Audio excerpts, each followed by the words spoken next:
बिस्मिल्लाहिर्रहमानिर्रहीम। अस्सलामुअलैकुम। आज का हमारा टॉपिक है इंटरप्रिटेशन ऑफ डेटा और आज हम इसका पार्ट 1 करेंगे।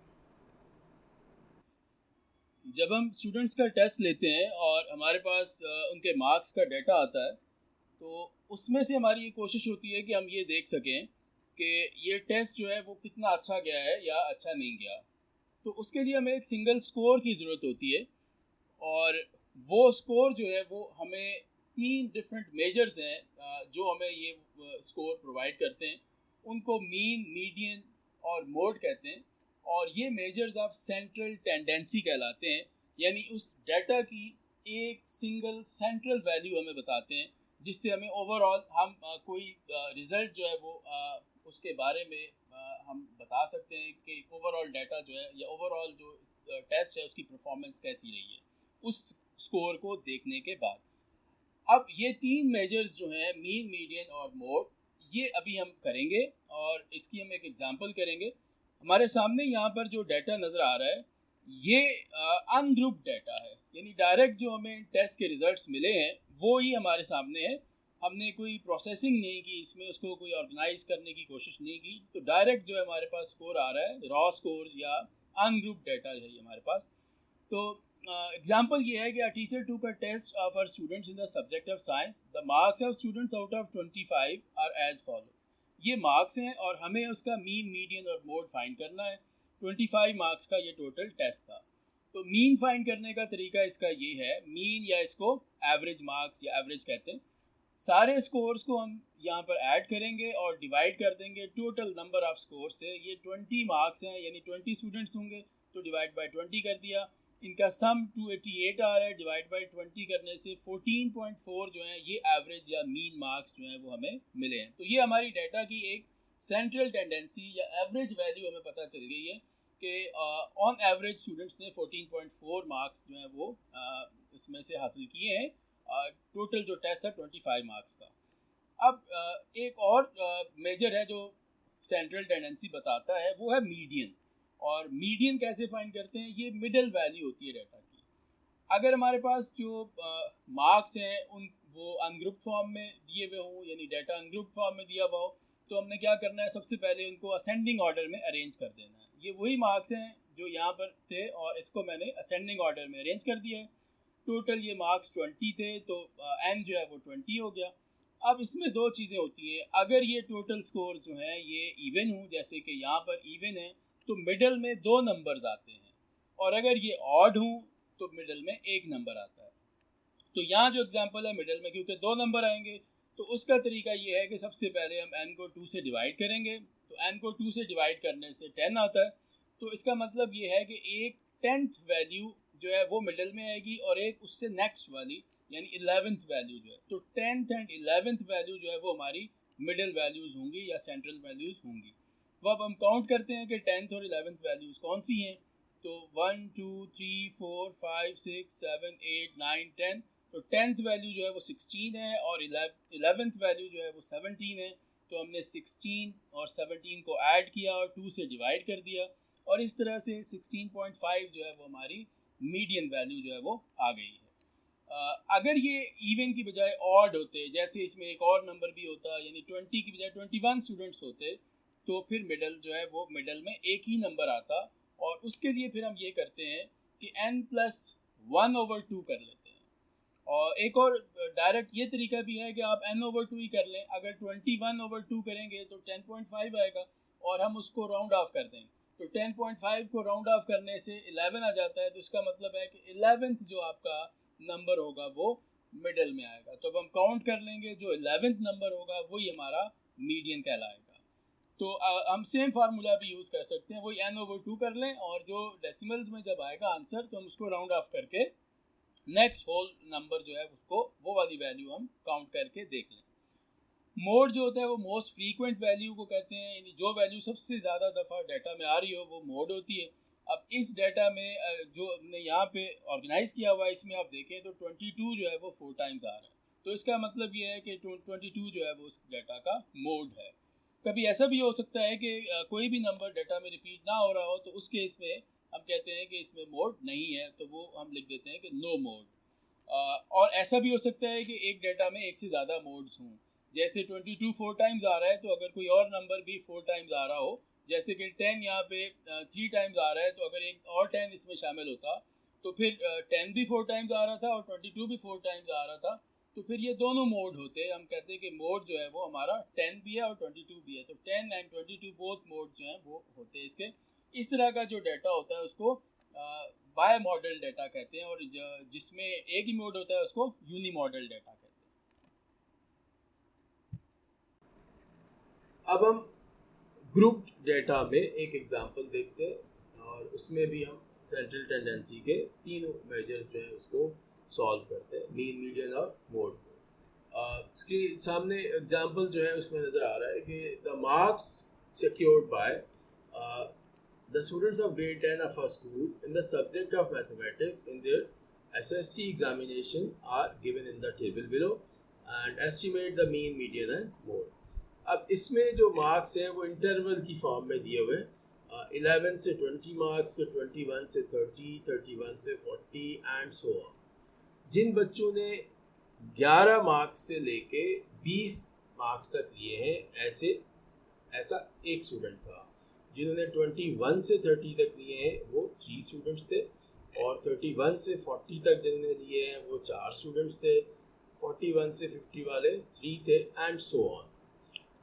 ये जो डेटा है, जब बहुत बड़ा डेटा हमारे पास आता है जिसको हमें रॉ फॉर्म में हमें उसको एक वेल ऑर्गेनाइज्ड वे में रखना जो है वो हमारे लिए पॉसिबल नहीं होता, तो हम उसको क्या करते हैं, हम उसको एक कॉन्साइज और वेल ऑर्गेनाइज्ड फॉर्म में रखने के लिए उसको ग्रुप्ड फॉर्म में कन्वर्ट कर देते हैं, उसका टेबल बना देते हैं।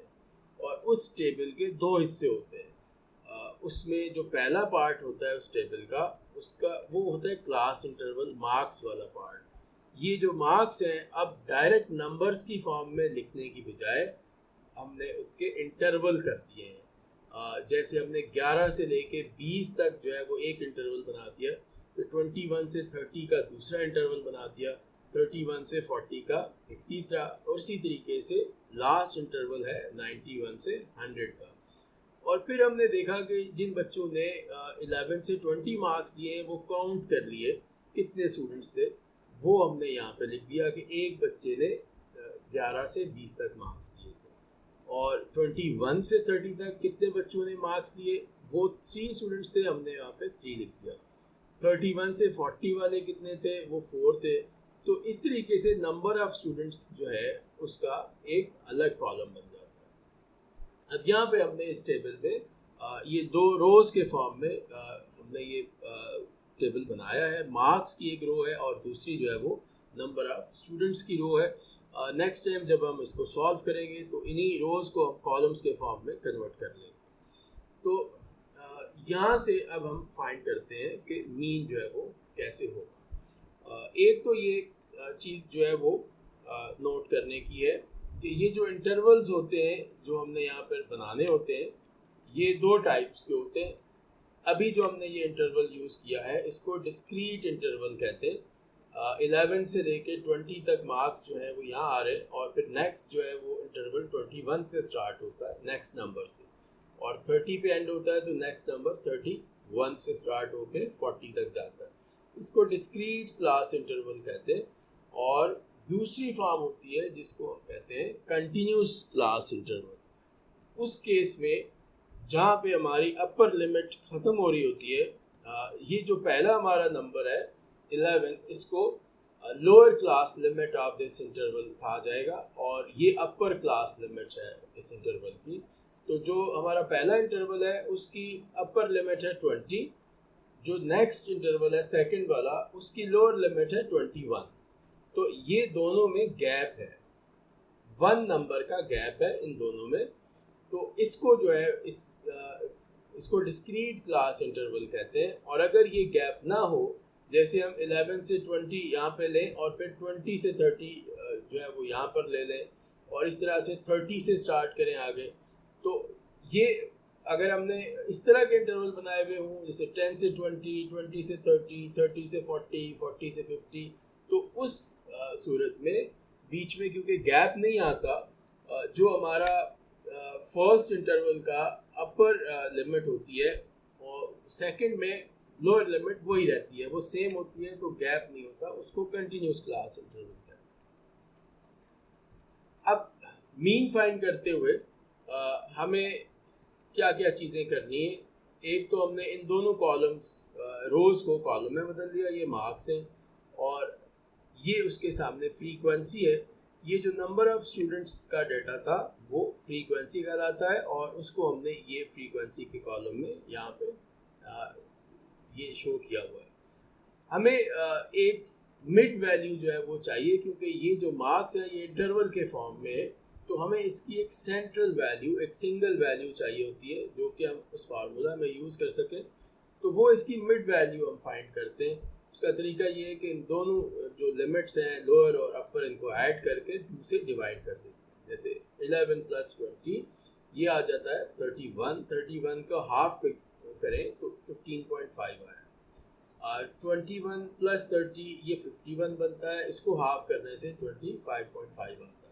तो ये हर इंटरवल की दोनों जो लिमिट्स हैं उनको प्लस करते हैं और फिर हाफ कर देते हैं। तो इस तरीके से ये हमारी मिड वैल्यू जो है वो सारी आ जाएंगी।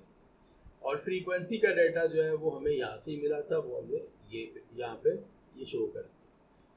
नेक्स्ट एक कॉलम जो है वो यहाँ पे ये बनता है, जिसमें हम इस फ्रीक्वेंसी और इस मिड वैल्यू के जो वैल्यूज़ हैं, इनके जो नंबर्स हैं, इनको आपस में मल्टीप्लाई कर देते हैं। तो ये कॉलम होता है fx। fx means f multiplied by x। तो यहाँ पर आप इसको मल्टीप्लाई करेंगे। 1 multiplied by 15.5 is 15.5, 3 multiplied by 25.5 this is 76.5, 4 into 35.5 is 142 and so on. और उसके बाद फिर हम क्या करेंगे कि इस पूरे कॉलम का सम फाइंड कर लेंगे, और क्योंकि इस कॉलम का सम हम फाइंड कर रहे हैं तो इसको हम लिखेंगे सिग्मा fx, यानी sum of all the entries of column fx। तो ये 3225 आता है। इसी तरह से जो फ्रीक्वेंसी का कॉलम है उस कॉलम की एंट्रीज का भी हम सम लेंगे और उसको लिखेंगे सिग्मा f, यानी sum of entries of column f, और ये 50 आ रहा है। मीन मार्क्स जो है ग्रुप डेटा में से फाइंड करने का फॉर्मूला होता है sigma fx divided by sigma f। Sigma fx की वैल्यू ये दी हुई है 3225, सिग्मा f जो है वो 50 है, इनको डिवाइड करने से 64.5 जो है ये हमारी मीन की वैल्यू आ जाती है। तो अगर हमारे पास डेटा ग्रुप फॉर्म में हो या बहुत ज़्यादा डेटा हो हमारे पास, और हम उसको पहले ग्रुप फॉर्म में कन्वर्ट करना चाह रहे हो, और उसके बाद फिर हम उसका जब मीन फाइंड करते हैं तो उसका मेथड ये होता है। अब हम अगली स्लाइड पे जाके इसका मीडियन और मोड फाइंड करते हैं। तो मीडियन फाइंड करने के लिए हमें क्या करना होगा, यही क्वेश्चन है और यही डेटा है उसी टेबल में। अब हमें नई चीज़ जो है उसमें ये चाहिए कि मीडियन के लिए हमें क्लास बाउंड्रीज चाहिए। ये जो सेकंड कॉलम है ये हमने क्लास बाउंड्रीज का बनाया है।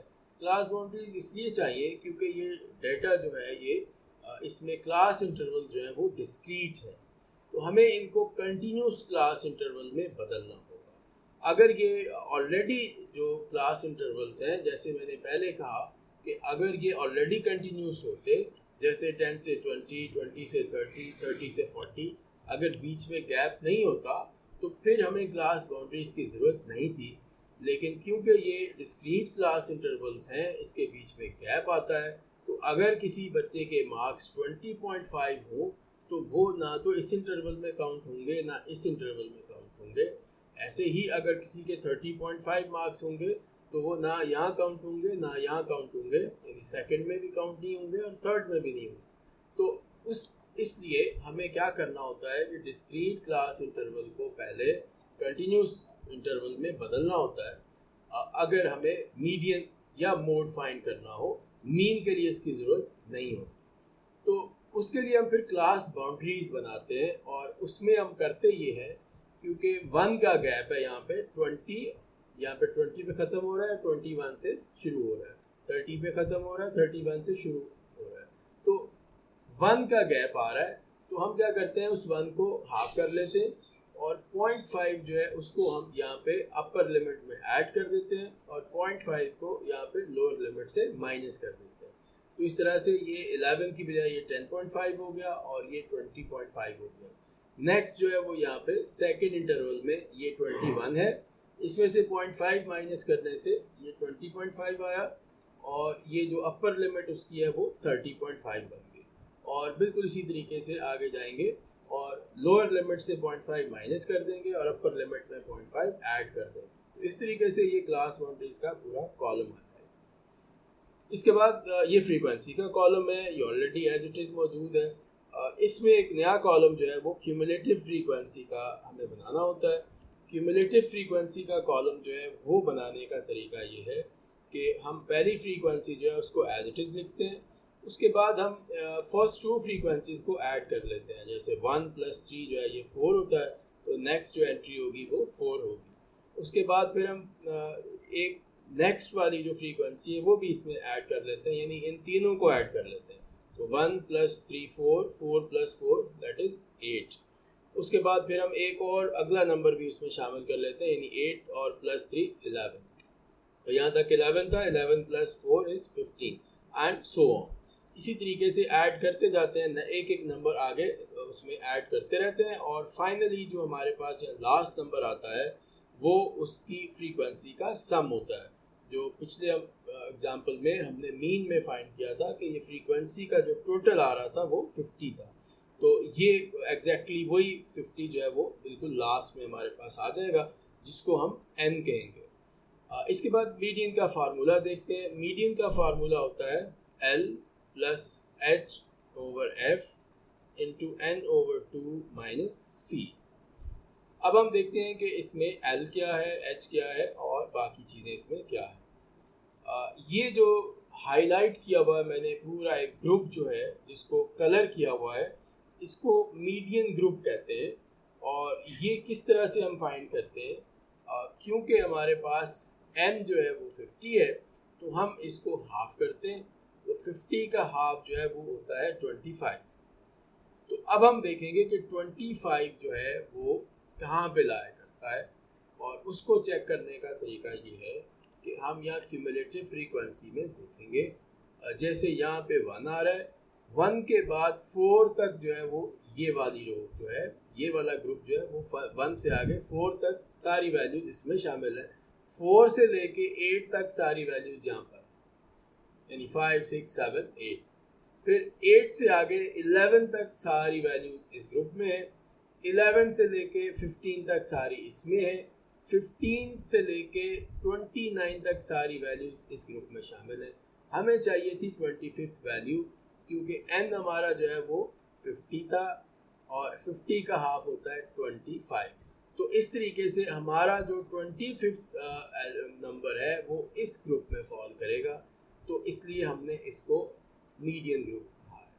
मैं दोबारा से बता दूं, क्योंकि n हमारा 50 था, उसको हमने हाफ किया तो 25 आया। अब हमने देखना है कि 25 इन सारे ग्रुप्स में से, इन ग्रुप्स का मतलब ये जो रोज हैं पूरी, इनमें 25 कहाँ पर आएगा। तो जैसे मैंने कहा कि 1 यहाँ आ रहा है, 1 से आगे 2 3 और 4 यहाँ पर आ रहा है, उसके आगे 5 6 7 8 जो है वो इस ग्रुप में आता है। 8 के बाद 9 10 11 इस ग्रुप में आता है। 11 से आगे 12 13 14 15 इस ग्रुप में आता है। 15 से आगे 16 17 18 19 20 21 22 23 24 25 26 27 28 और 29 इस ग्रुप में आता है। तो 25 इसी ग्रुप में आया है, और 29 के बाद आगे 30 31 एंड सो ऑन टिल 40 इस ग्रुप में आता है। तो हमें ये ग्रुप जो है वो मीडियन ग्रुप मिल गया। अब हमने इसको हाईलाइट कर दिया। अब ये जो स्मॉल l है, ये इस मीडियन ग्रुप की जो क्लास बाउंड्रीज है उसकी लोअर लिमिट को कहते हैं। ये जो 60.5 है ये लोअर लिमिट है हमारी क्लास बाउंड्रीज की, तो ये l होगा। h जो है वो साइज होगा, क्लास विड्थ होगी इस इंटरवल की, जो कि आपका मीडियन ग्रुप का इंटरवल है। तो आप 61 से 70 आप काउंट कर लें कि कितना होता है, तो ये 10 होता है। हम काउंट करते हैं 61 से 70 तक और इसको माइनस नहीं करना है। अगर आप 70 माइनस 61 करेंगे तो 9 आएगा। आप इसको काउंट करेंगे और काउंट किस तरह से होगा, 1 2 3 4 इस तरह से 61 से लेके 70 तक, तो वो 10 आएगा। तो h या साइज ऑफ इंटरवल जो है वो हमारा 10 आया और फ्रीक्वेंसी जो है वो इसी ग्रुप की आप लेंगे और ये है 14। ये 14 इसकी फ्रीक्वेंसी है, हमने इसको 14 लिख दिया। m जो है वो 50 है डिवाइडेड बाय 2 माइनस ये c जो है ये क्यूमुलेटिव फ्रीक्वेंसी होती है जो कि हमारा मीडियन ग्रुप से पीछे वाली होती है। ये हमारा मीडियन ग्रुप है, इसकी क्यूमुलेटिव फ्रीक्वेंसी 29 है, तो हमने उससे पहले वाली जो है वो लेनी है जो कि 15 है। ये c होगा, स्मॉल c जो यहाँ पे फार्मूला में दिया हुआ है, ये हमारे मीडियन ग्रुप की क्यूमुलेटिव फ्रीक्वेंसी से पहली वाली फ्रीक्वेंसी जो है उसको c कहते हैं। तो 15 यहाँ पर आएगा और उसके बाद हमारी कैलकुलेशंस होंगी। ये 60.5 को एज इट इज़ लिख दिया और यहाँ से ये 50/225 माइनस 15 ये 10 आया और 10 इंटू 10 100/14 वो 7.14 आ जाता है और फिर इनको ऐड करने से 67.64 जो है ये हमारे मीडियन का आंसर आ गया। अब हम नेक्स्ट स्लाइड पे जाते हैं और उसमें जाके मीडियन जो है उसको फाइंड करते हैं। मीडियन के लिए हमें सिर्फ 2 कॉलम्स चाहिए, एक क्लास बाउंड्रीज का और दूसरा जो है वो फ्रीक्वेंसी का। ये ऑलरेडी हमारे पास मौजूद है, हमने मीडियन फाइंड किया था, उसमें क्लास बाउंड्रीज भी थी और फ्रीक्वेंसी। अब इसमें हमें मीडियन ग्रुप फाइंड करना है, तो सबसे पहले हम देखेंगे कि मीडियन ग्रुप कौन सा होगा। इसमें हमें मॉडल ग्रुप फाइंड करना है क्योंकि हम मोड फाइंड करने लगे, तो मॉडल ग्रुप इसमें हम फाइंड करेंगे। और मॉडल ग्रुप जो है वो ग्रुप होता है जिसकी सबसे ज़्यादा फ्रीक्वेंसी हो, तो हाईएस्ट फ्रीक्वेंसी जो है वो 14 है, तो ये ग्रुप जो है इसको हम मॉडल ग्रुप कहेंगे। उसके बाद मोड का फार्मूला है, mode is equal to L plus FM minus F1 into H divided by FM minus F1 plus FM minus F2। L जो है वो लोअर क्लास लिमिट है इसी मॉडल ग्रुप की। अब आप देख लें ये क्लास बाउंड्रीज हैं और इसमें ये आपकी उसी ग्रुप की जो कि मॉडल ग्रुप है उसकी लोअर क्लास लिमिट है, तो हमने L को 60.5 ले लिया। पहले भी 60.5 इत्तेफाक से आया था क्योंकि मीडियन ग्रुप भी और जो मॉडल ग्रुप है वो सेम आ गया और ये महज इत्तेफाक है, ऐसा नहीं है कि ये सेम होता है हमेशा, क्योंकि हाईएस्ट फ्रीक्वेंसी भी उसी में आ रही है, इसलिए ये इत्तेफाक से आया। मॉडल ग्रुप जो है वो हाईएस्ट फ्रीक्वेंसी के हिसाब से देखा जाता है। इसके बाद FM जो है ये मॉडल ग्रुप की फ्रीक्वेंसी है, तो मॉडल ग्रुप की जो फ्रीक्वेंसी है वो क्या है, वो है 14, तो हमने FM की जगह 14 लिखा। और F1 जो है वो उससे पीछे वाली फ्रीक्वेंसी को कहते हैं, तो 14 से पहले जो है वो 4 है, तो F1 जो है उसकी जगह हमने 4 लिखा। H जो है वो साइज ऑफ इंटरवल है 61 to 70, वो 10 आता है। इसको जैसे हमने पहले भी काउंट करके फाइंड किया था 61 62 till 70, तो ये 10 आया, तो H की जगह हमने 10 लिख दिया और नीचे वापस वही हमने FM माइनस F1 की जगह 14 माइनस 4 किया प्लस, और F2 जो होता है वो हमारी ये जो मॉडल ग्रुप की फ्रीक्वेंसी के बाद जो फ्रीक्वेंसी होती है वो F2 होती है, तो वो जो है वो 11 है, F2 की जगह हमने 11 लगाया। उसके बाद हम इसको सॉल्व करते हैं, 60.5 को एज इट इज़ लिखते जाएंगे और बाकी ये वाली जो साथ में फ्रैक्शन है इस पूरे को सॉल्व करें। तो 14 माइनस 4 इज़ 10, 10 इंटू 10 आ गया ऊपर, नीचे 10 प्लस 3, तो 100, 10 इंटू 10 100/10 प्लस 3 13, इनको डिवाइड करने से 7.692 आया और फिर आखिर में हम 60.5 जो नीचे एज इट इज़ चलता हुआ आ रहा था उसमें ऐड कर देंगे और 68.19 जो है वो हमारा मोड आ जाएगा।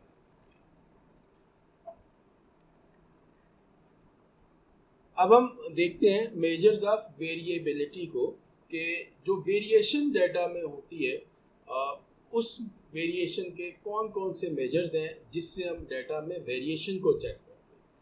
इसमें भी हम उसी तरीके से पहले अनग्रुप डाटा जो है उसमें जो डिफरेंट मेजर्स होते हैं, जो वेरिएशन चेक करते हैं डाटा की, डाटा जो है वो कितना स्कैटर्ड है, कितना स्प्रेड है उस डाटा में, उसके लिए हम यूज़ करते हैं ये डिफरेंट मेजर्स। और फिर उसके बाद हम ग्रुप डाटा के लिए भी यही मेजर जो है वो उनको फाइंड करेंगे थ्रू एग्जांपल्स। तो ये 3 चीज़ें जो हैं वो हम इसमें करेंगे। सबसे पहली जो है वो है रेंज, उसके बाद क्वार्टाइल डेविएशन, और थर्ड जो होगा वो स्टैंडर्ड डेविएशन। अब एक एग्जांपल देखिए, टीचर टुक, बल्कि ये वही एग्जांपल है जो हमने पहले यूज़ की थी, उसको हमने पहले जिसका मीन मीडियन और मोड हमने सेंट्रल टेंडेंसी उसकी फाइंड की अनग्रुप में। अब ये जो टेस्ट है उसी के लिए हम क्या करते हैं, इस डाटा में से उसकी रेंज फाइंड करते हैं, उसका क्वार्टाइल डेविएशन फाइंड करते हैं और स्टैंडर्ड डेविएशन फाइंड करते हैं। अच्छा, एक चीज़ यहाँ पे मैं ये मेंशन करूँ कि हम ये सारा कुछ क्यों कर रहे हैं। क्योंकि जो भी हमारे पास स्टूडेंट्स के मार्क्स का डाटा होता है, हमें उसकी एक ट्रू पिक्चर चाहिए होती है। और वो ट्रू पिक्चर जो है वो इसलिए चाहिए होती है क्योंकि हम टेस्ट इसलिए ले रहे होते हैं, हम असेसमेंट इसलिए कर रहे होते हैं क्योंकि हमें कुछ डिसीजन लेने होते हैं उस असेसमेंट के बेसिस के ऊपर, जो कि उन स्टूडेंट्स से रिलेटेड होते हैं। तो जब तक हम डाटा को प्रॉपरली एनालाइज ना कर लें, तो हम अगर बगैर एनालिसिस के डिसीजन देंगे तो वो डिसीजन हमारे करेक्ट नहीं होंगे। तो इसलिए हम डाटा को मुख्तलिफ तरीक़ों से एनालाइज करते हैं। जैसे हम उसकी सेंट्रल टेंडेंसी देख रहे थे और उसके 3 मेजर्स हमने देखे, इसी तरह से हम डाटा के अंदर वेरिएशन देखते हैं कि डाटा में स्प्रेड कितना है, कितना डाटा जो है वो स्कैटर्ड है एक सेंट्रल वैल्यू जो है उसके अराउंड। और जब हमें डाटा के बारे में मुकम्मल जो है वो मालूमात जो है वो हमें हासिल हो जाती है, हम प्रॉपरली उसको इंटरप्रेट कर लेते हैं, फिर हम उस डाटा उन मेजर्स के बेसिस पे जो हमें हासिल होते हैं, फिर हम उन स्टूडेंट्स को प्रॉपरली जो है वो, अगर हमें उनको किसी कैटेगरी में लेकर जाना हो, उनकी ग्रेडिंग करनी हो, तो फिर हम जो है वो इस पोजीशन में होते हैं कि हम सही तौर पर उनको उस किसी कैटेगरी में जो है वो डाल सकें या उनकी प्रॉपर ग्रेडिंग कर सकें। तो यहाँ पर हम रेंज फाइंड करेंगे। तो रेंज जो होती है वो उस डाटा की हाईएस्ट वैल्यू में से जो उसकी लोएस्ट वैल्यू है उसको माइनस करने से आ जाती है। तो यहाँ पे जो लार्जेस्ट वैल्यू है डाटा की वो 24 है और जो सबसे लोएस्ट है वो 4 है। तो 24 माइनस 4 इज़ 20। तो इस डाटा की जो रेंज है वो है 20। रेंज जो है उससे भी हमें अंदाज़ा होता है कि डाटा जो है वो कितना स्प्रेड है उसके अंदर। जैसे ये 25 मार्क्स का टेस्ट था और इसमें आपकी जो रेंज आ रही है वो 20 है, यानी कि बच्चों ने बहुत कम मार्क्स से बहुत ज़्यादा मार्क्स तक जो है वो अचीव किए हैं। तो इस जितनी रेंज ज़्यादा होगी इसका मतलब है स्प्रेड उतना ही ज़्यादा। अगर किसी टेस्ट में रेंज कम आती है तो इसका मतलब है कि स्प्रेड कम है। मिसाल के तौर पर अगर इसी टेस्ट में जो लोएस्ट मार्क्स होते वो अगर 12 होते और हाईएस्ट मार्क्स जो है वो 24 होते, तो इसका मतलब है कि बच्चों ने 12 से लेके 24 मार्क्स तक लिए हैं, तो उसकी जो रेंज बनती है वो 12 बनती है। तो जब रेंज जो है वो कम होगी तो इसका मतलब है कि, और कम का मतलब ये है कि बच्चों ने जो मार्क्स दिए हैं वो ज़्यादा कंसिस्टेंट है, उनमें ज़्यादा स्प्रेड नहीं है। अब ये कंसिस्टेंसी जो है क्योंकि हायर मार्क्स की तरफ है, यानी 12 से लेके 24 तक है, तो जो हायर वैल्यूज़ में कंसंट्रेशन है तो हम कहेंगे कि ये जो स्कोर्स हैं वो अच्छे हैं, यानी टेस्ट जो है वो अच्छा, उसके रिजल्ट्स जो है वो अच्छे हैं। और अगर ये कंसंट्रेशन लोअर वैल्यूज़ में आना शुरू हो जाती है, जैसे स्टूडेंट्स के 4 से मार्क्स स्टार्ट होते हैं और जो है वो 15 पे ख़त्म हो जाते हैं, तो उस केस में 15 माइनस 4 करके देखेंगे तो उसमें 11 जो है वो इसकी रेंज आएगी। उसमें भी रेंज कम है, लेकिन अब ये लोअर वैल्यूज़ की तरफ कंसंट्रेशन है। तो अगरचे डाटा जो है उसमें उसकी जो उसका स्प्रेड कम है, उसकी रेंज कम है, लेकिन जब आप उसका मीन साथ में फाइंड करेंगे सेंट्रल टेंडेंसी तो वो कम आएगी। तो हमें उसकी सेंट्रल टेंडेंसी को भी देखना है और उसके साथ हम उसमें वेरिएशन को भी देखेंगे और फिर हम किसी फाइनल जो है वो किसी नतीजे पर पहुंचेंगे उस डाटा के बारे में कोई जजमेंट देने के। तो इसलिए ये जो वेरिएबिलिटी के मेजर्स होते हैं वो भी बहुत इंपॉर्टेंट होते हैं। नेक्स्ट जो है वो है क्वार्टाइल डेविएशन। क्वार्टाइल डेविएशन जो है वो हमें जो डाटा का 50% होता है मिडल वाला, उसके बारे में हमें वो बताता है। जैसे अगर आप राइट साइड पे इस डायग्राम को देखें, ये नंबर लाइन पे मैंने ये शो किया है। ये टोटल इस लाइन को हम अगर अपना डाटा समझ लें कि यहाँ हम 4 से लेके 24 तक जो है ये पूरा डाटा है, तो उसमें जो मीन होगा वो उसकी बिल्कुल सेंट्रल वैल्यू होती है। और जो लोअर क्वार्टाइल जिसको हम Q1 कहते हैं, ये उसकी फर्स्ट 25% जो वैल्यू होती है, जो फर्स्ट 1/4 ऑफ द डाटा होता है, जो 25% होता है, पहला 25% डाटा का, वो लोअर क्वार्टाइल होता है। और जो राइट साइड से अगर हम 25% ले लें तो वो अपर क्वार्टाइल आता है। तो 25% आप यहाँ से छोड़ दें, 25% आप यहाँ से छोड़ दें, तो मिडल में 50% डाटा जो है वो हमारे पास बचता है। यानी हम क्या करें कि अगर हम डाटा को पूरा जो है वो एक ऑर्डर में, एक असेंडिंग ऑर्डर में अरेंज करें और शुरू के 25% यहाँ से कट कर दें और आखिर के 25% यहाँ से कट कर दें, तो बीच में 50% डाटा हमारे पास बचता है और उसका जो मिडिल वैल्यू उसकी होती है वो मीन होती है। तो ये जो क्वार्टाइल डेविएशन है ये हमें बताता है कि ये जो मीन वैल्यू है, वो जो मिडिल वाला 50% डाटा है, वो उस मीन वैल्यू से कितना ज़्यादा, कितना स्कैटर्ड है, यानी दोनों साइडों पे कितना फैला हुआ है। तो क्वार्टाइल डेविएशन जो है वो भी हमें एक पिक्चर दे रहा होता है डाटा के की डेविएशन की, कि डाटा जो है वो मीन से कितना डेविएट हो रहा है, कितना जो है वो स्प्रेड है उसके अंदर। लेकिन इसमें हम मिडल में जो 50% डाटा होता है, जो हम हाईएस्ट और लोएस्ट 25% को उसमें से इग्नोर कर देते हैं और जो डाटा की मीन वैल्यू है वो उसकी जो 50% मिडल वैल्यू है उससे कितना डाटा जो है वो स्कैटर्ड है, ये पिक्चर जो है ये हमें क्वार्टाइल डेविएशन दे रहा होता है। और इससे हमें काफ़ी जो है वो फ़ायदा होता है ये देखने में कि हमारा जो डाटा है उसकी जो सेंट्रल वैल्यू है यानी मीन, उससे कितनी डेविएशन हो रही है जो मिडल वाला 50% डाटा है उसकी। अब इसको फाइंड कैसे करते हैं? लोअर क्वार्टाइल जो है पहले हम वो फाइंड करेंगे। लोअर क्वार्टाइल फाइंड करने का तरीका ये है, इसको Q1 से ज़ाहिर करते हैं, 1/4 into n plus 1th value, ये इसका फार्मूला है। अब 1/4 n इज़ 20, क्योंकि ये 20 स्कोर्स थे, प्लस 1, तो ये आ गया 21/4, दैट इज़ 5.25। तो ये 5.25 वैल्यू जो है ये बनी। अब 5.25 वैल्यू जो है वो हम कैसे जो है वो फाइंड करेंगे? वो इस तरह से हम करेंगे कि पहले हम देखेंगे कि इसमें 5.25 में दो वैल्यूज़ हैं। एक जो है वो डेसिमल पॉइंट से पहले वाला नंबर है और एक उसके बाद वाला है।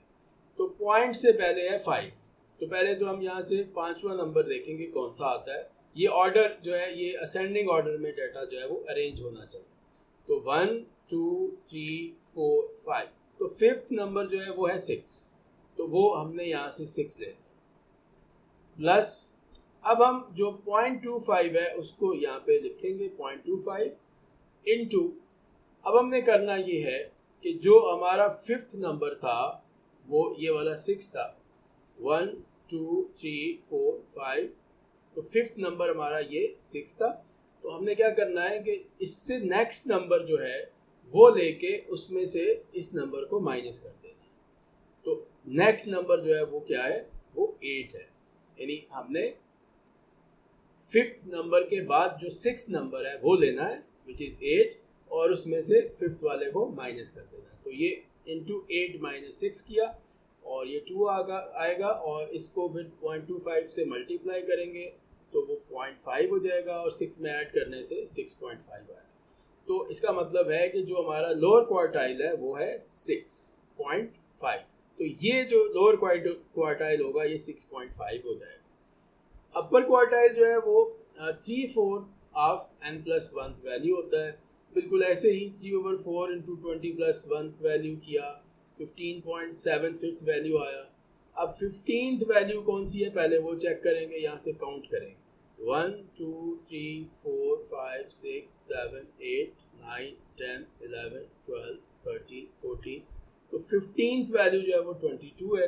तो फर्स्ट 22 जो आ रहा है वो 15th वैल्यू है, वो हमने लिख दिया प्लस 0.75 इंटू, अब उसके बाद जो नेक्स्ट वैल्यू है वो भी 22 है, तो उसमें से इसको माइनस किया तो 22 माइनस 22 ये ज़ीरो हो जाएगा। तो ये पूरा ज़ीरो हो गया तो हमें Q3 जो है वो 22 मिल गया। तो 22 जो है वो यहाँ पर आ जाएगा। तो इसका मतलब ये है कि जो हमारा लोअर क्वार्टाइल है वो 6.5 से स्टार्ट हो रहा है और अपर क्वार्टाइल जो है वो 22 पे जा रहा है। तो हमारी जो 50% वैल्यूज़ हैं इस डाटा की वो 6.5 से लेके 22 तक लाया करती हैं, और उसमें जो मिडल या मीन वैल्यू है जो हमने पीछे फाइंड की थी पिछले एग्जाम्पल में वो थी 13.3। तो 13.3 ये मिडल वैल्यू है। तो उससे जो है वो हम देखेंगे कि कितना डेविएट कर रही हैं वैल्यूज़ 50% जो मिडल वैल्यूज़ हैं, और उसके लिए क्वार्टाइल डेविएशन का फार्मूला होगा Q3 minus Q1/2, 22 minus 6.5/2 that is 7.75। तो अब आप देखिए कि यहाँ 13.3 था जो मीन था, उससे तकरीबन 7.75 जो है वो वैल्यूज़ डेविएट हो रही हैं। तो मतलब कि उसमें आप 7.75 ऐड करें तो आपका अपर क्वार्टाइल आ जाएगा, और उसमें से आप 7.75 माइनस करें तो आपकी लोअर क्वार्टाइल की वैल्यू आ जाएगी। तो हमें ये जो 7.75 का ये जो नंबर नज़र आ रहा है क्वार्टाइल डेविएशन का, ये हमें एक इस डाटा की वेरिएबिलिटी की एक सही पिक्चर बता रहा है कि जो इसकी मीन वैल्यू है, हम मीन वैल्यू को भी साथ में देखेंगे, वो हमें पता है कि 13.3 है, और हमें इससे अंदाज़ा हो रहा है कि 13.3 इस डाटा की मिडल वैल्यू है, मीन वैल्यू है, और 7.75 इससे ऊपर और 7.75 इससे नीचे। तो हमें एक पिक्चर नज़र आ जाएगी कि जो मिडल वाली 50% वैल्यूज़ हैं इस डाटा की वो कहाँ तक जो है वो लाया करें। अब हम स्टैंडर्ड डेविएशन अनग्रुप डाटा का स्टैंडर्ड डेविएशन फाइंड करते हैं, और इसमें देखते हैं कि स्टैंडर्ड डेविएशन हमें क्या बताता है। तो सबसे पहले तो हम ये देखते हैं कि स्टैंडर्ड डेविएशन हमें बताता क्या है। स्टैंडर्ड डेविएशन हमारे जो मेजर्स ऑफ डिस्पर्शन है उसमें से एक मेजर है, जो हमें डेटा में जो डिस्पर्शन है वो कितना है वो हमें बताता है। यानी डाटा की जो एक सेंट्रल वैल्यू है, जैसे कि जो मीन वैल्यू है डाटा की, जैसे ये वाला वही डाटा है जो हमने पिछले एग्जांपल में यूज़ किया था। तो इसका जो मीन है वो हमने पहले से फाइंड किया हुआ है, सिग्मा x/n। ये सिग्मा x इसका 288 डिवाइडेड बाय 20, क्योंकि ये टोटल 20 वैल्यूज़ हैं। तो ये यहाँ पे फार्मूला में भी ये इसकी वैल्यू 14.4 आ रही है। तो मैंने यहाँ पे एक नंबर लाइन जो है उसके ऊपर इस डेटा को प्रेजेंट कर दिया है, और इसको जो है वो डॉट डायग्राम कहते हैं। और इसमें मैंने 4 जो है वो 2 दफ़ा आ रहा है, तो ये 4 पे मैंने 2 डॉट्स बना दिए हैं। उसके बाद 5 है तो ये मैंने 5 पे एक डॉट बनाई है। 6 पे 2 डॉट्स बना दी क्योंकि 6 2 दफ़ा आ रहा है। इसके बाद फिर 8 1 टाइम आ रहा है तो 8 पे एक डॉट बना दिया है। इसी तरह से ये सारा डाटा मैंने यहाँ पे शो किया है। अब इसमें जो चीज़ यहाँ पे ये हमें नज़र आ रही है, जो कि ऑरेंज कलर में ये डॉट मैंने बनाया है, ये इसका मीन है। 14.4 इसका मीन था, तो ये 14 से थोड़ा सा आगे 14.4 पे मैंने एक डॉट बनाया है, ये इसकी मीन वैल्यू है। अब हमने देखना ये है कि ये इसके मीन वैल्यू के इर्द गिर्द जो ये बाकी वैल्यूज़ हैं ये कितनी स्कैटर्ड हैं, यानी इसका जो डिस्पर्शन है डाटा का वो मीन वैल्यू से कितना ज़्यादा है। तो ये जो स्टैंडर्ड डेविएशन है ये हमें ये डेविएशन बताता है कि मीन जो वैल्यू है डाटा की, उससे डाटा कितना डेविएटेड है ऑन बोथ साइड्स। तो इसका तरीका ये है, एक सिंपल फार्मूला है, sigma x square over n minus sigma x over n whole square. ये सिग्मा एक्स ओवर एन वही मीन जो है वो उसी को कहते हैं। अब दो कॉलम यहाँ पर हम बनाते हैं, एक में जो है वो डायरेक्ट हम वैल्यूज़ लिख लेते हैं जो कि जिसको हम एक्स से रिप्रेजेंट करते हैं, और दूसरा जो है वो कॉलम एक्स स्क्वायर का बनाएंगे। इन्हीं वैल्यूज़ का स्क्वायर करके हम ये दूसरा कॉलम बना लेते हैं। इस कॉलम का जो टोटल है वो सिग्मा एक्स स्क्वायर कहलाएगा, इस कॉलम का टोटल सिग्मा एक्स होगा।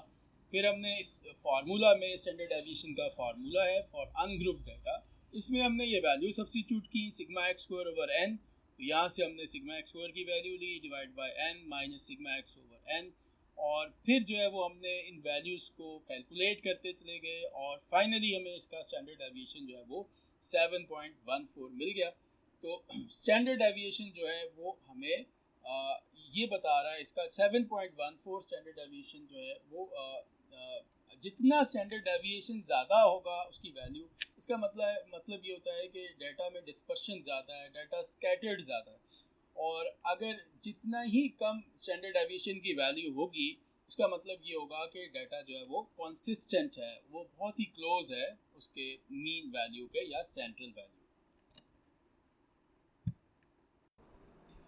अब ग्रुप डाटा में हमारे पास वही डाटा है, वही स्टूडेंट्स के मार्क्स का डाटा है, सेम एग्जांपल को हम यूज़ करेंगे, और इसमें हम रेंज, क्वार्टाइल डेविएशन और स्टैंडर्ड डेविएशन जो है वो वही ग्रुप डाटा में फाइंड करेंगे। अब हमने क्या किया है कि इसी टेबल को हमने वर्टिकल टेबल में बदल दिया है, और उसमें वापस हमने क्लास बाउंड्रीज भी लिखी हैं, और फ्रीक्वेंसी ऑलरेडी मौजूद है, क्यूमुलेटिव फ्रीक्वेंसी जो है वो भी हमने इसमें लिखी है, जो कि पहले भी हमने क्यूमुलेटिव फ्रीक्वेंसी जो है वो यूज़ की थी, और वो हमने मीडियन में यूज़ की। अब इसकी रेंज जो है वो सबसे पहले फाइंड करेंगे, और रेंज इसकी होती है upper class boundary of last interval. जो सबसे आखिरी इंटरवल है उसकी अपर क्लास बाउंड्री, और lower class boundary of the first interval. तो आखिरी इंटरवल की अपर क्लास बाउंड्री है 100.5, ये 100.5 आया, और सबसे पहले की लोअर जो है वो है 10.5, और इनका जो डिफरेंस है वो आ गया 90। तो यहाँ से रेंज हमें 90 मिल गया। अब हम ग्रुप डाटा में क्वार्टाइल डेविएशन जो है वो देखते हैं कि उसको किस तरह से हम करेंगे। तो सबसे पहले है लोअर क्वार्टाइल Q1। तो उसका फार्मूला जो है वो L plus H over F into N over 4 minus C होता है। इसके लिए जो है वो हमें लोअर क्वार्टाइल ग्रुप जो है वो इस डाटा में से फाइंड करना होगा, और उसका तरीका ये है कि हम n जो है विच इज़ 50, ये क्यूमुलेटिव फ्रीक्वेंसी में हमें 50 नज़र आ रहा है, उसको हम 4 से डिवाइड करेंगे तो हमें मिलेगा 12.5। फिर हम 12.5 को इस क्यूमुलेटिव फ्रीक्वेंसी में तलाश करेंगे कि वो कहाँ पर है। जैसे 1 है, 1 के बाद 2, 3, 4 यहाँ इस ग्रुप में आएगा, 4 के बाद 8 तक यहाँ आएगा, 11 तक यहाँ आएगा, और 11 के बाद आगे 12, 13, 14, 15 तक इस ग्रुप में आएगा। तो हमारा जो 12.5 था वो इस ग्रुप में आया। तो ये जो कलर है ये शो कर रहा है हमारा लोअर क्वार्टाइल ग्रुप। अब इस लोअर क्वार्टाइल ग्रुप की जो क्लास बाउंड्रीज में से लोअर लिमिट है ये L है हमारा, तो 50.5 हमने L की जगह लिखा। इसका इंटरवल का जो साइज़ है वो 10 है, तो H की जगह 10 आ गया। फ्रीक्वेंसी इस ग्रुप की 4 है, तो F की जगह 4 आ गया, into N 50 divided by 4 minus C जो है वो इस ग्रुप की जो क्यूमुलेटिव फ्रीक्वेंसी से पिछली फ्रीक्वेंसी क्यूमुलेटिव फ्रीक्वेंसी है वो C होगा, तो वो 11 यूज़ किया यहाँ पे हमने। उसके बाद ये 50/4 माइनस 11 इंटू 10/4 को कैलकुलेट करने से 3.75 मिला। फिर इनको ऐड कर दिया और हमें लोअर क्वार्टाइल 54.25 मिलेगा। अपर क्वार्टाइल Q3 का फार्मूला है L plus H over F into 3n/4 minus C. इसके लिए जो है वो क्योंकि ये अपर क्वार्टाइल है, इसके लिए हम 3/4 ऑफ n करके और उसको चेक करेंगे। 3/4 ऑफ n कैसे होगा, 3 इंटू 50 हो गया 150 डिवाइडेड बाय 4, इस तरह से ये 3/4 था 50 हो गया और इसकी वैल्यू आई 37.5। अब हम क्यूमुलेटिव फ्रीक्वेंसी के ये रोज़ में चेक करेंगे कि 37.5 कहाँ लाया करता है।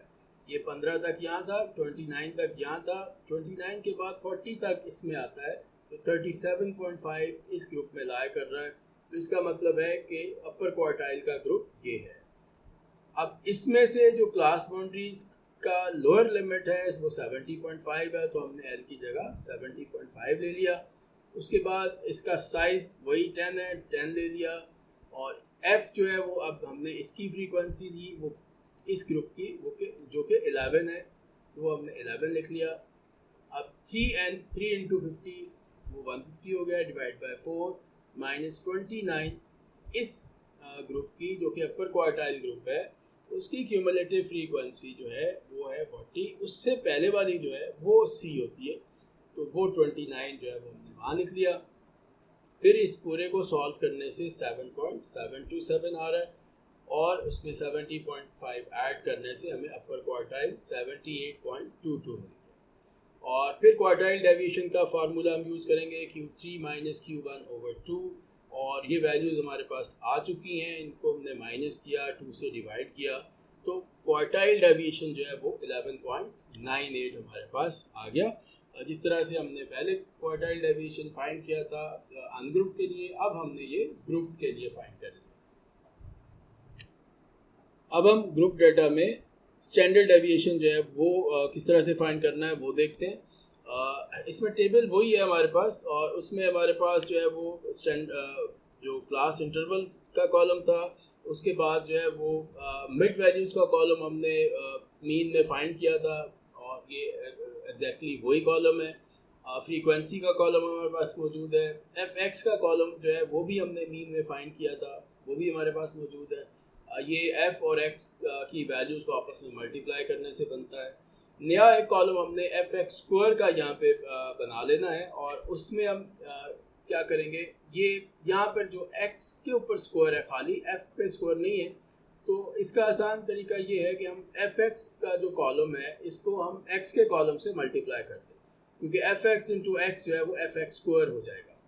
तो 15.5 इंटू 15.5 इज़ 240.25, 76.5 इंटू 25.5 जो है वो ये आ जाएगा। इस तरीके से हम एफ एक्स के कॉलम की वैल्यूज़ को एक्स के कॉलम की वैल्यू से मल्टीप्लाई करते जाएंगे, और हमें एफ एक्स स्क्वायर का कॉलम जो है उसकी वैल्यूज़ मिलती जाएंगी। और फिर फाइनली हम इस पूरे कॉलम की वैल्यूज़ को ऐड कर देंगे, तो ये सिग्मा एफ एक्स स्क्वायर होगा, और एफ एक्स की वैल्यूज़ को ऐड करने से सिग्मा एफ एक्स आएगा, फिर यहाँ से हमें सिग्मा एफ मिलेगा। स्टैंडर्ड डेविएशन का फार्मूला जो है वो sigma f x square over sigma F minus sigma f x over sigma F का होल स्क्वायर है। हमने यहाँ से वैल्यूज़ उठा के यहाँ सब्स्टिट्यूट करनी है। सिग्मा एफ एक्स स्क्वायर की वैल्यू आ गई, सिग्मा एफ 50 आ गया, माइनस सिग्मा एफ एक्स की value divided by 50 whole square. इसको डिवाइड करने से ये वैल्यू आ गई, फिर इसको डिवाइड किया, स्क्वायर एज इट इज़ छोड़ दिया, फिर स्क्वायर करके हमने ये वैल्यू लिख ली, फिर इनका डिफरेंस जो है वो 381 आ गया। उसका स्क्वायर रूट करेंगे तो स्टैंडर्ड डेविएशन जो है वो हमें 19.52 मिल जाएगा। तो स्टैंडर्ड डेविएशन जो है अगर हमें ग्रुप डेटा में फाइंड करना हो तो उसका तरीका ये होता है, सिंपली हमें एक नया कॉलम मीन से नया कॉलम हमें बनाना होता है एफ एक्स स्क्वायर का, बाकी वही कॉलम है जो हमने मीन में बनाए थे, और इसका फार्मूला हमने लेके उसमें वैल्यू सब्स्टिट्यूट करनी है और हमें स्टैंडर्ड डेविएशन मिल जाएगा। अब हम बात करते हैं कोफिशिएंट ऑफ वेरिएशन की। कोफिशिएंट ऑफ वेरिएशन हम उस वक्त यूज़ करते हैं जब हमें दो डाटा सेट्स को कंपेयर करना होता है, और उसमें हमें ये देखना होता है कि कौन सा डाटा सेट जो है उसमें वेरिएबिलिटी ज़्यादा है और किसमें वेरिएबिलिटी कम है। कोफिशिएंट ऑफ वेरिएशन का फार्मूला ये सामने स्क्रीन पर नज़र आ रहा है, standard deviation divided by mean multiplied by 100। और इस कोफिशिएंट ऑफ वेरिएशन के इस फार्मूला से हम दो डाटा सेट्स में जो वेरिएशन है या उसका जो स्प्रेड है वो फाइंड कर सकते हैं। अगर वो सिमिलर मेजर्स हों तो भी हम इसको यूज़ कर सकते हैं, और अगर वो डिफरेंट मेजर्स हों तो भी यूज़ कर सकते हैं। अब हम इनकी एक एक एग्जांपल देखते हैं। ये सिमिलर मेजर की एग्जांपल आपको सामने टेबल पे नज़र आ रही है। इस टेबल में लेफ़्ट साइड पे मिड टर्म के मार्क्स हैं और राइट साइड पे फाइनल एग्ज़ाम के मार्क्स हैं। मिड टर्म के मार्क्स में जो मीन है एक्स बार वो 20 है और इसका स्टैंडर्ड डेविएशन 12 है। जब हम इसका कोफिशिएंट ऑफ वेरिएशन फाइंड करते हैं तो वो 60 आता है। फाइनल एग्ज़ाम का जो मीन स्कोर था वो 80 था और इसका स्टैंडर्ड डेविएशन 20 है। जब हम इसका कोफिशिएंट ऑफ वेरिएशन फाइंड करते हैं तो वो 25 आता है।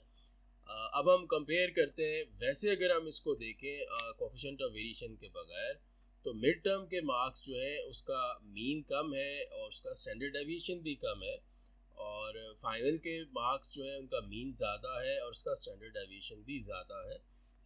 लेकिन जब हम कोफिशिएंट ऑफ वेरिएशन फाइंड करते हैं तो ये पता चलता है कि मिड टर्म में जो कोफिशिएंट ऑफ वेरिएशन है वो 60 आ रहा है और फाइनल एग्ज़ाम का कोफिशिएंट ऑफ वेरिएशन 25 है। तो इसका मतलब ये है कि जो मिड टर्म के मार्क्स हैं उसमें वेरिएशन ज़्यादा है। ये जो डाटा है ये ज़्यादा स्कैटर्ड है, इसमें स्प्रेड ज़्यादा है, इसमें वेरिएबिलिटी ज़्यादा है। जब हम डिफरेंट मेजर्स की बात करते हैं तो इसकी एग्जांपल में सामने टेबल में हमें दो डाटा सेट्स दिए हुए हैं। एक एप्टीट्यूड टेस्ट जो है उसका डाटा है, एक आईक्यू टेस्ट का डाटा है। एप्टीट्यूड टेस्ट में जो मीन मार्क्स हैं वो 50 हैं, इसका स्टैंडर्ड डेविएशन 10 है और जब हम कोफिशिएंट ऑफ वेरिएशन फाइंड करते हैं तो वो 20 आता है। जबकि आईक्यू टेस्ट का मीन स्कोर जो है वो 100 है, इसका स्टैंडर्ड डेविएशन 15 है और इसका कोफिशिएंट ऑफ वेरिएशन फाइंड करने से भी 15 ही आता है। तो इनको जब हम कंपेयर करके देखते हैं तो आईक्यू टेस्ट का जो कोफिशिएंट ऑफ वेरिएशन है वो 15 है, जबकि एप्टीट्यूड टेस्ट में ये 20 है। तो इसका मतलब ये है कि आईक्यू टेस्ट के जो स्कोर्स हैं या ये जो डाटा है ये ज़्यादा कंसिस्टेंट है, यानी इसमें वेरिएबिलिटी या वेरिएशन कम है as compare to aptitude test.